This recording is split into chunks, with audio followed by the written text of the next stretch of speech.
బాగున్నాయో. వాటిని నేను ఇప్పుడు హార్వెస్టింగ్ చేస్తున్నాను.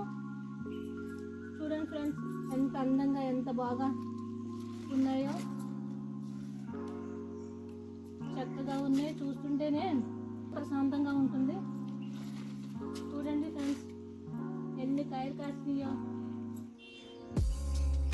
కోసి కొలిది వస్తున్నాయి ఫ్రెండ్స్, కోసి కొలిది వస్తున్నాయి ఫ్రెండ్స్. చూడండి ఫ్రెండ్స్, ఎంత బాగున్నాయో, చాలా అందంగా ఉన్నాయి. చూడండి, పింక్ చిక్కుడుకాయలండి ఇవి, ఎంత బాగున్నాయో. పింక్ చిక్కుడుకాయలు చాలా అందంగా ఉన్నాయి. నేను మా పిన్ని వాళ్ళ ఇంటికి వెళ్ళానండి.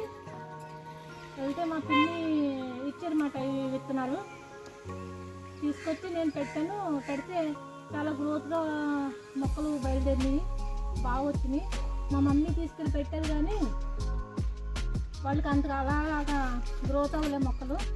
పాప కూడా కాయట్లేదు. మాకైతే చాలా బాగా వస్తున్నాయి, చాలా అందంగా ఉన్నాయి. చూస్తుంటేనే అందంగా ఉన్నాయి ఫ్రెండ్స్. చూడండి ఫ్రెండ్స్, ఎన్ని కాయలు కాసినాయో, ఎంత పెద్ద బాధ అయ్యిందండి.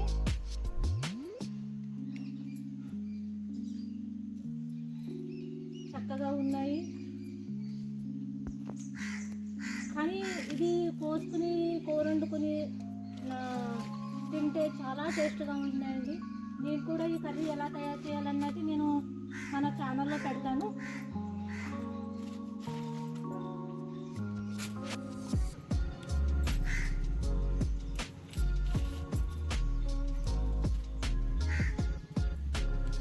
ఇదిగోండి ఫ్రెండ్స్, ఈరోజు మాకు హార్వెస్టింగ్లో మిద్దె తోటలో చిక్కుడుకాయలు వచ్చినాయండి.